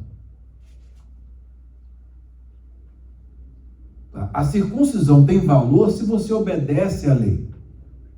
Mas se você desobedece à lei, a sua circuncisão se torna incircuncisão. Por quê? Embora exista a circuncisão física, contudo, não tem um coração quebrantado, um coração arrependido, um coração convertido para amar a Deus.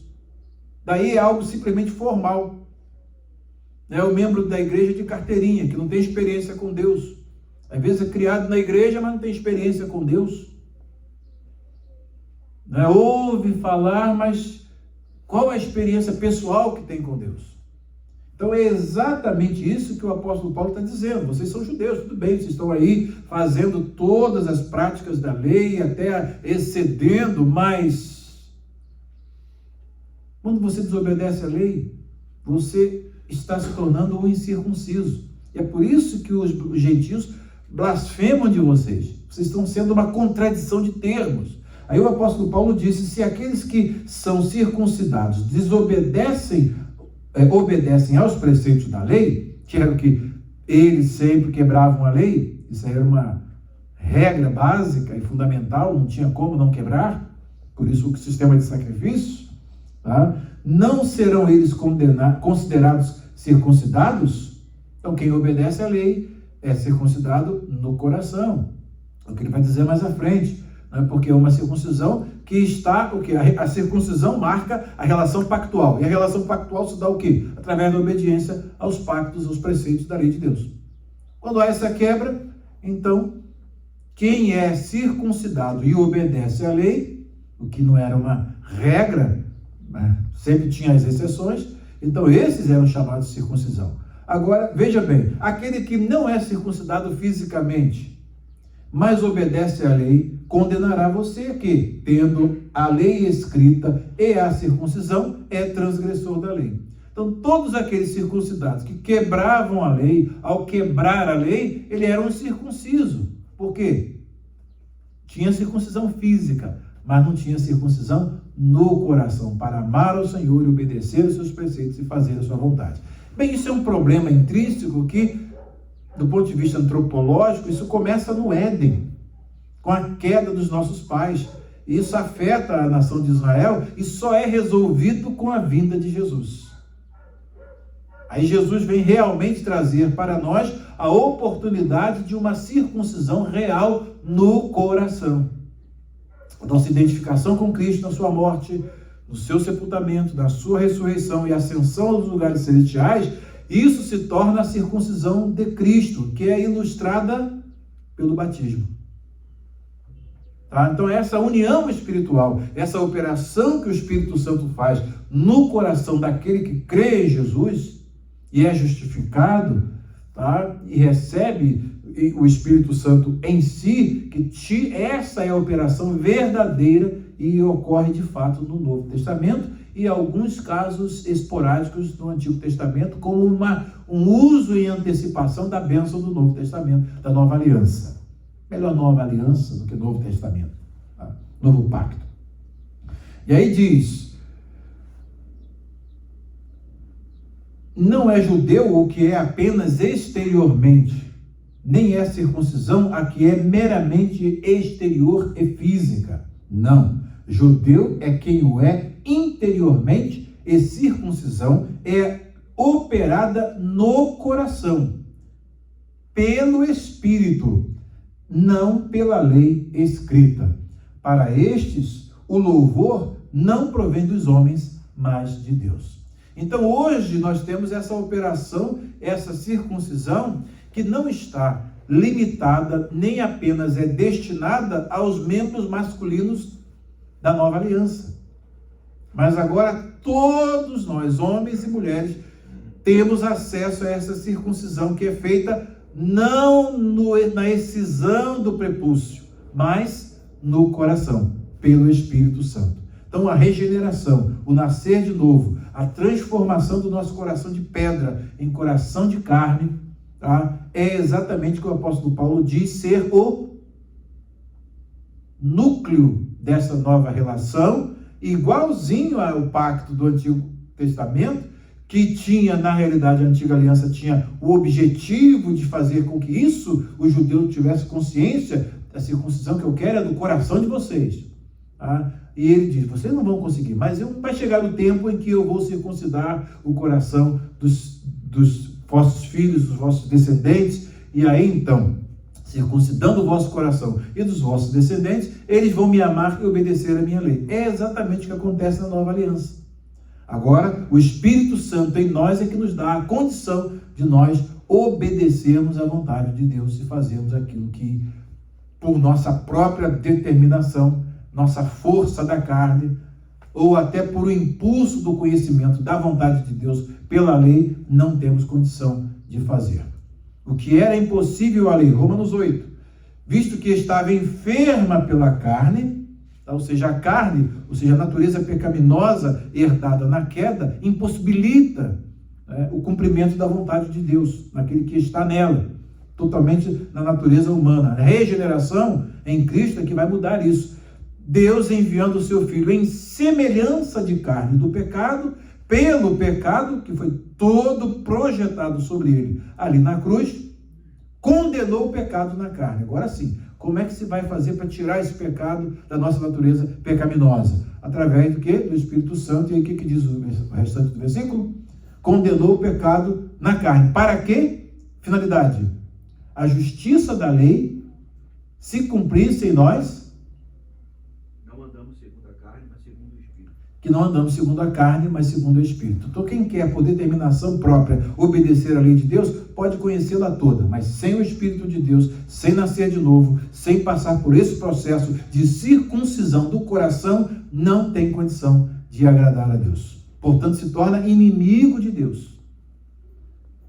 Por quê? Porque não é submisso à vontade de Deus. E a vontade de Deus é exatamente isso aí, que nós sejamos circuncidados no nosso coração. Todos aqui, então, homens e mulheres de Deus, membros da igreja do corpo de Cristo, somos circuncidados em Cristo. Se alguém perguntar, você é circuncidado? Perguntar para a minha irmã, eu sou circuncidado, porque tenho a circuncisão de Cristo, a operação que o Espírito Santo fez no meu coração. Então, isso aí que é importante. E o paralelo disso é em Colossenses. Vocês não pensavam que eu ia falar tanta coisa sobre isso, né? Não sei. Colossenses capítulo 2. Quando se fala dos judeus e a lei aqui, o apóstolo Paulo, inclusive, começa aqui. Você, ele faz toda uma descrição. Você que leva o nome de judeu, apoia-se na lei e orgulha-se de Deus. Você conhece a vontade de Deus e aprova o que é superior, porque é instruído pela lei. Você está convencido de que é guia de cegos, luz para os que estão em trevas, instrutor de insensatos, mestre de crianças, porque tem a lei, na lei a expressão do conhecimento da vontade. E então, você que ensina a outros não ensina a si mesmo? Você que prega contra o furto, furta? Você que detesta ídolos, rouba-lhes os templos? Você que se orgulha da lei, desonra a Deus, desobedecendo a lei? Pois, como está escrito, o nome de Deus é blasfemado entre os gentios por causa de vocês. Peraí, estou relendo aqui, mas a continuidade tem em Colossenses. Aí depois dessa descrição, em Colossenses, Paulo vai... Colossenses. Isso. Exatamente. O tema é praticamente paralelo. Colossenses, então, ele vai falar aqui a respeito dos princípios, tal. Pois em Cristo habita corporalmente toda a plenitude da divindade. Então ele está dando um contexto em que a igreja estava muito afetada pelo gnosticismo, tinha uma visão de Cristo totalmente diferente daquilo que realmente ele é. Já expliquei isso quando dei aulas aí do Novo Testamento. Vamos lá recuperar aqueles vídeos lá para vocês capturarem aqui o sentido. Pois em Cristo habita corporalmente toda a plenitude da divindade. E por estarem nele, que é o cabeça de todo poder e autoridade, vocês receberam a plenitude. Então, o crente em Cristo hoje está completo. Nele também vocês foram circuncidados não com a circuncisão feita por mãos humanas, mas com a circuncisão feita por Cristo, que é o despojar do corpo da carne. Aqui tem uma expressão interessante, né? Ou seja, da velha vida, né, de não regenerados. É isso que ele chama de despojar do corpo da carne. É aquela natureza que recebemos dos nossos primeiros pais por herança. Então isso só é despojado, o velho homem só morre quando é crucificado na cruz. Aí então ele é sepultado com Cristo e depois ressurge o novo homem para a novidade de vida. A imagem de Romanos 6. Tá? Isso aconteceu quando vocês foram sepultados com ele no batismo. Então aqui ele está dizendo exatamente o que o batismo significa.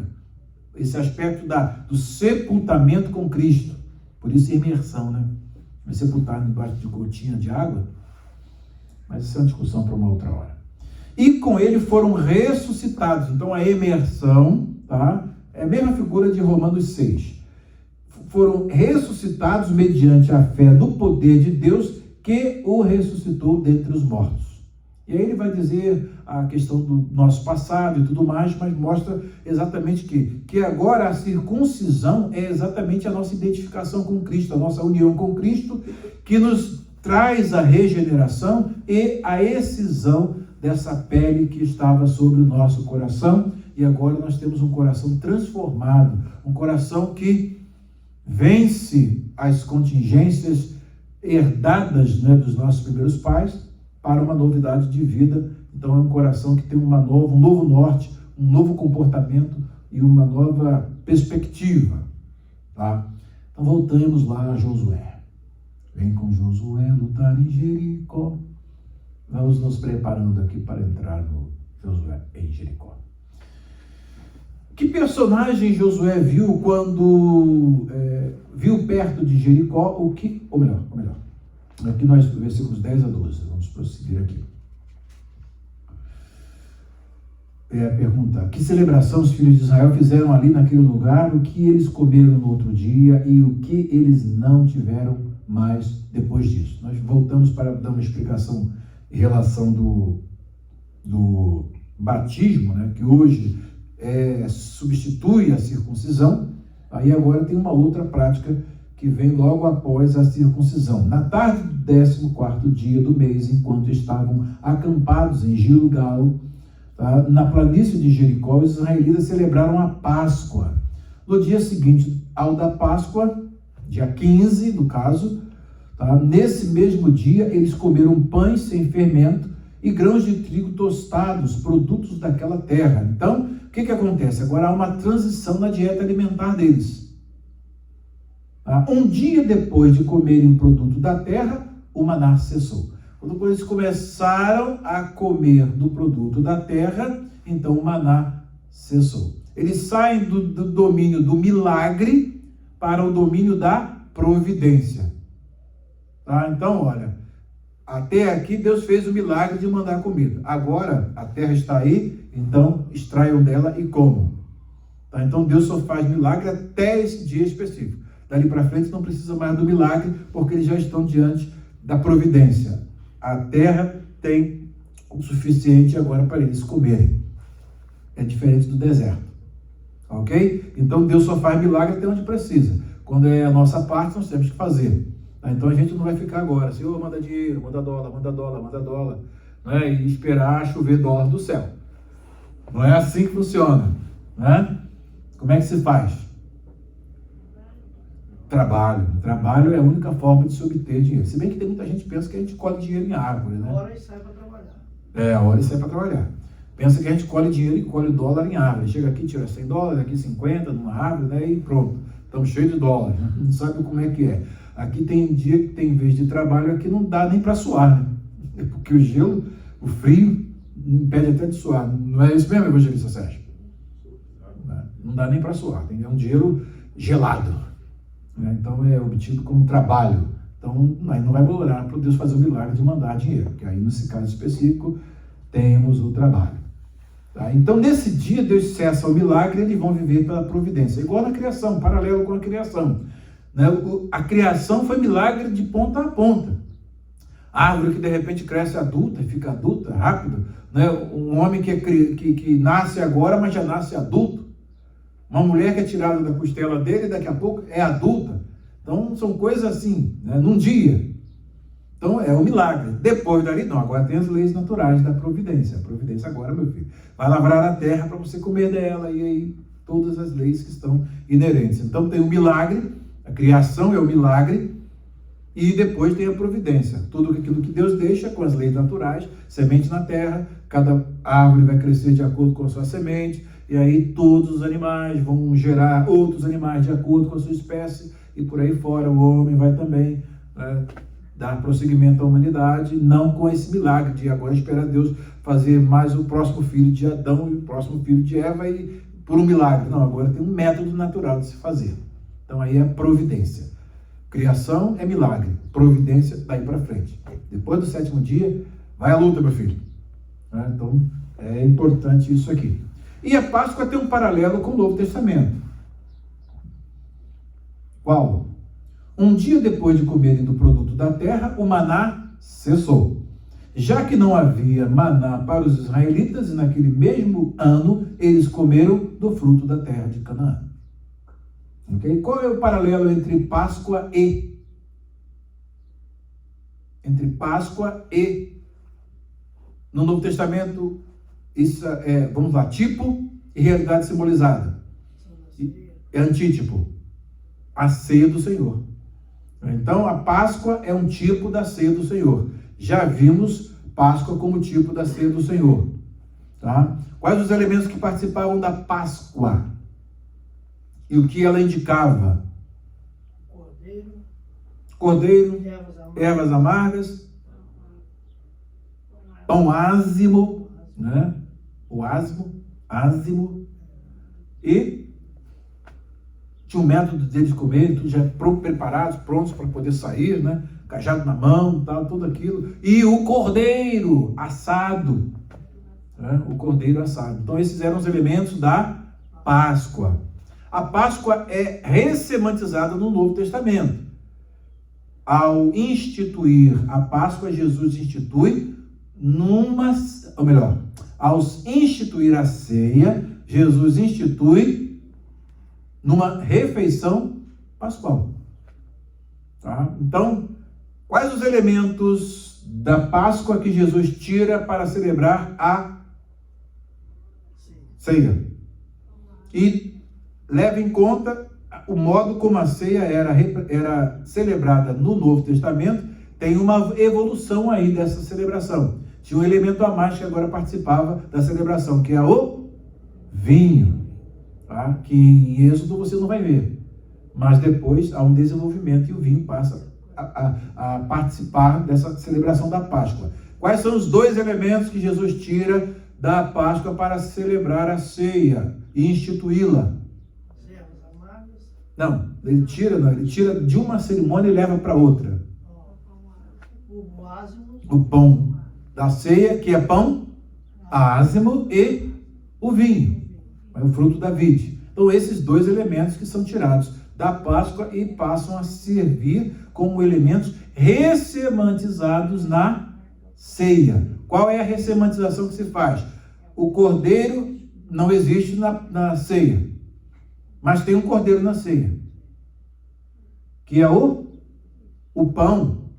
O pão ázimo representa, naquele contexto de Páscoa, né, a pressa com que eles saem do Egito.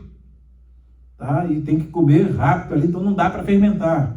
Tá? Aí o pão ázimo tem esse simbolismo. Mas no Novo Testamento ali representa o quê? Na ceia, o corpo de Cristo. Sem fermento. Tá? Sem pecado. Por conseguinte, ele é um elemento ideal para representar o corpo de Cristo, que é partido por aqueles por quem ele morre. Tá? Da mesma forma, o vinho passa a representar o quê? O sangue de Jesus que vai ser derramado, que seria derramado, que foi derramado. Nós já estamos depois desse evento, não é? Por nós, pelos nossos pecados. E ele também é ressemantizado na Páscoa como sendo o Cordeiro Pascual. João Batista faz essa ressemantização, em que ele vai ser o Cordeiro substituto. Eis aí o Cordeiro de Deus que tira o pecado do mundo. Qual é o título? O título pitoresco de Jesus no Apocalipse? O Cordeiro. Está mostrando que a redenção comprada por ele na cruz do Calvário. Eu fiz até uma geometria de traços aqui, vocês lembram? Sobre continuidade, descontinuidade, mostrando os elementos que ficam, os elementos que não ficam, a possibilidade desse elemento existir, a probabilidade, e eu fiz isso para vocês aqui na nossa aula sobre o capítulo 12 de Êxodo. Então aqui vocês devem lembrar, eu vou só colocar aqui a síntese. Então aqui você vê os elementos que estão. O Cordeiro, ele continua na Páscoa, na ceia ou não? Geometria de traços característicos parcial da ceia do Senhor relativamente à Páscoa dos nossos dias, tá? Dos dias de Jesus, no caso, que também é dos nossos dias. Então os constituintes, o Cordeiro, continua na Páscoa? Sim. Na ceia? A gente mata cordeiro aqui para fazer a ceia? Não. Então ele é descontinuidade. Então ele não é continuidade, então mais aqui porque ele é continuidade. É possível que se encontre o cordeiro na ceia? Não. Então menos possibilidade. É provável que se encontre? Não, nem possível nem provável. E o pão ázimo? Ele é participante da Páscoa, mas ele está na ceia? Sim. Ele não participa da ceia? Então é descontinuidade. Ele não participa, ele participa. Então é não que ele não participa, não descontinuidade. Ele continua. É possível? Hein? É possível que ele se encontre na ceia? E é possível, nem todas, né? Porque o pessoal celebra com um monte de pão, né? Outros até com biscoito, diz até celebram com inhame, e vale qualquer coisa. Sério? Não pode né? chamar de ceia. Não, é uma ceia, pode até ser. Se for celebrada à noite, que também tem gente que celebra a ceia de manhã. Ceia é alimentação noturna. Tá? Então essa celebração, inclusive, foi feita à noite, por isso que é chamada de ceia, uma refeição noturna, depois das 6 ali. Então é importante esses detalhes.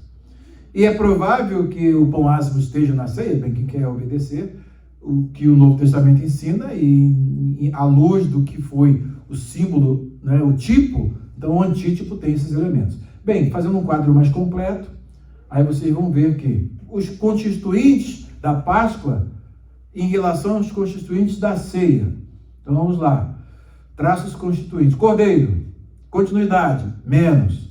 Descontinuidade, mais. Possibilidade, menos. Probabilidade, menos. Ervas amargas, menos. Continuidade, menos. Descontinuidade, mais. Possibilidade de estar na ceia, menos. E probabilidade, menos. Pão ázimo, positivo. Continuidade, descontinuidade, menos. Positividade, possibilidade, mais. Probabilidade, mais. E o vinho? Mais. Continuidade, descontinuidade, menos. Possibilidade de estar, mais. E probabilidade, mais. Viu? Geometria de traços, hein? Vocês estão aprendendo coisas aí avançadas. Só para descontrair. Então, é exatamente esses elementos. Por que hoje a gente celebra a ceia com pão ázimo e com fruto da vide? Exclusivamente. Por conta de nós nos atermos à semiótica e à simbologia do Novo Testamento. Tá? Guarda isso aí, você que é evangelista, pode acontecer de alguém perguntar. Então, você já sabe. As irmãs e os irmãos todos fiquem sabendo disso. Por que você não celebra, não vai lá na padaria e compra um pão fermentado, né, para dizer que a oração santifica o pão? Não santifica o pão que você come dentro da sua casa com uma finalidade de se alimentar. Mas na ceia do Senhor, não. É pão ázimo. Feito com o quê? Água, farinha, azeite e sal. Inclusive, azeite e o sal, conforme a gente aprende no Antigo Testamento, não afetam a azimidade do pão. O pão continua ázimo. Então, diz, se tem azeite e tem sal, então não é ázimo. Vai ler o Antigo Testamento, meu filho. Não é? Levítico, capítulo 2, vai ler lá, Êxodo 29, se não me engano, vai ler, encontrar direitinho lá no texto hebraico, muito claro que a azimidade não é afetada por sal, nem por azeite. Ao contrário, São elementos imprescindíveis. Temos de aprender essas coisas. Né? Interessante que um profeta analfabeto foi que nos ensinou isso, hein? E o símbolo do fermento... Ouviu o que eu falei? Preste atenção no que eu falei. Um profeta analfabeto, Deus usou para nos ensinar isso. Antes de eu saber fazer exegese, de conhecer hebraico, né? Um profeta analfabeto, Deus usou para nos ensinar isso. Depois a gente vai para o texto original, não é que é isso mesmo? Né? Isso é Deus, né? Sim, fala. E o fermento tem um outro simbolismo também. E no Novo Testamento você vê 1 Coríntios capítulo 5, né, mandando retirar o fermento velho da malícia, da maldade e fazer festa com os ázimos da sinceridade, né? Então é exatamente isso aí que o apóstolo Paulo fala, e isso é muito importante. Vamos lá, então, chega de ressemantizações e tipos e antítipos, e vamos ao último ponto aqui da nossa lição de hoje. Sobe as nossas narinas aí um cheiro de um almoço que deve estar uma delícia, né? Vocês já estão inquietos aí. Que personagem Josué viu perto de Jericó? O que esse tinha na mão e como Josué reagiu? E que pergunta Josué fez a esse personagem? Versículo 13. Estando Josué já perto de Jericó, olhou para cima e viu um homem em pé empunhando uma espada. Aí que entra um aspecto interessante. Deus dá todas as orientações de que ele precisa, e agora Josué vai para a cidade de Jericó. Tá? Ele vai a caminho da cidade de Jericó. De repente ele tem uma surpresa no caminho. Ele tem a visão ali é uma teofania, tá? Um aparecimento de um homem misterioso com uma espada na mão, e Josué identifica simplesmente como um homem, tá? Empunhando uma espada. Aproximou-se dele e perguntou-lhes: você é por nós ou por nossos inimigos? É um dos nossos ou um dos nossos inimigos? Vocês vai lutar por nós ou vai lutar contra nós? Aí ele recebe uma resposta: nenhuma coisa nem outra. Nenhuma coisa nem outra. Eu não sou apenas por vocês, não. Aí é que não sou por vocês, nem sou pelos inimigos. Né? Eu sou o que eu vou vencer e vou lutar a batalha para vocês. Aí olha só como é que se revela. Respondeu ele: nenhuma coisa nem outra. Venho na qualidade de comandante do exército do Senhor. Opa! Aí Josué: o quê? Espera lá, então, é alguém muito importante. Então Josué prostrou-se. Ó, rosto em terra, em sinal de respeito, e lhe perguntou: que mensagem o Senhor tem para o seu servo? Você colocou logo na posição, né? Ou seja, qual é o próximo passo? Qual é a estratégia? Tá? E aí diz aqui a palavra de Deus: o comandante do exército do Senhor respondeu. Vamos começar direitinho? Vocês vão lembrar de quê? O comandante do exército do Senhor respondeu: tire as sandálias dos pés, pois o lugar em que você está é santo. Aí Josué: o quê? Opa! Vamos começar direitinho, pés no chão. Quem é que está ali? O anjo do céu. É o próprio Deus, é representante do próprio Deus.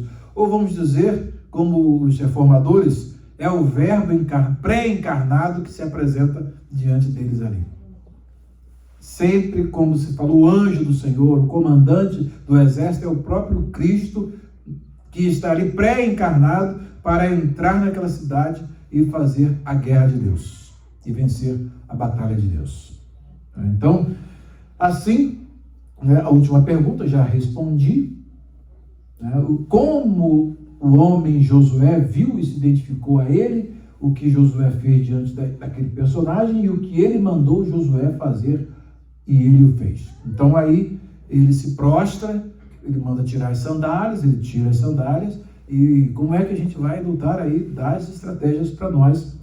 Aí você vai ver no próximo capítulo a tomada de Jericó, como foi. Milagre puro. Né? Milagre puro. Então, que Deus nos abençoe e que eu espero que essas lições sejam muito importantes para nós hoje fazermos a identificação de como é o nosso coração está circuncidado, né? Se realmente dentro da aliança, do povo da aliança, nós estamos aliançados com Deus mesmo. Isso tudo é importante. E graças a Deus que nessa relação Hoje nós temos essas duas cerimônias, esses dois símbolos de fé que são colocados, né, como o batismo e a ceia, que para nós são importantíssimos para lembrar que, acima de tudo, nós estamos numa guerra, mas estamos vinculados ao nosso Deus. E esse comandante representando, obviamente, hoje aquele que disse: estou convosco todos os dias até a consumação dos séculos.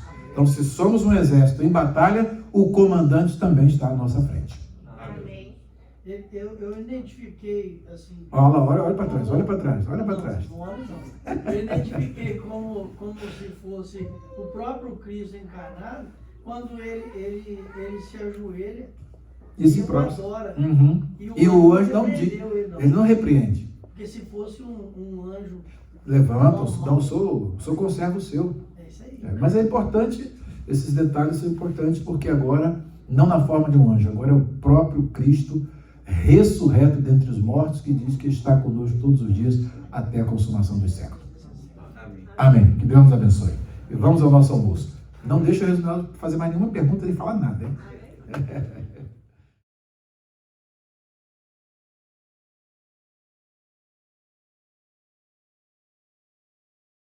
יהושע, פרק ה'.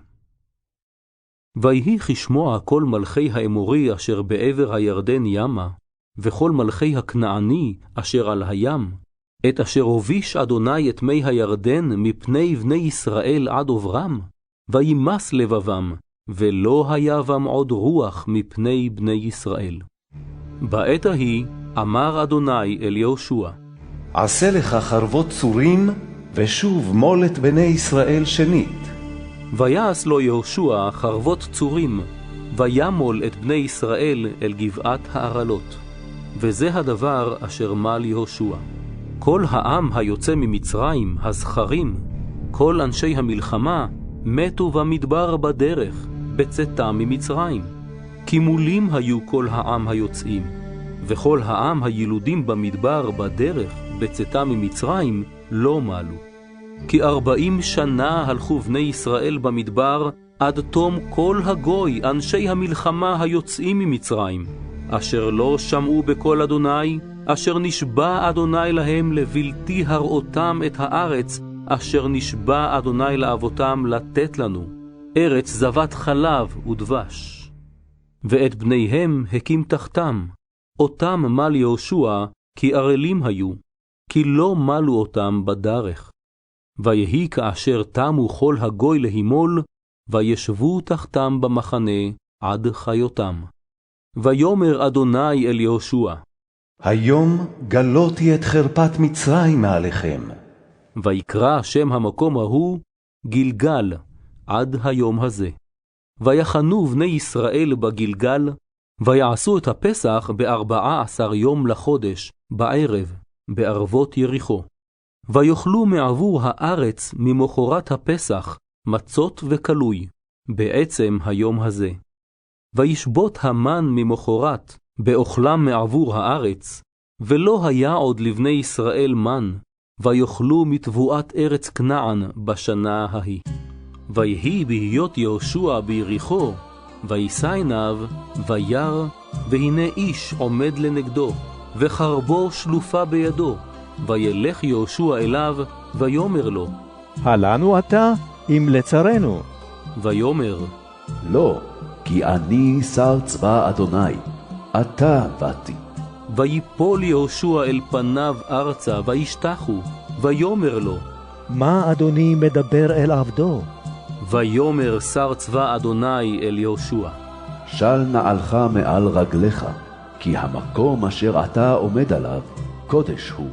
ויעש יהושע כן.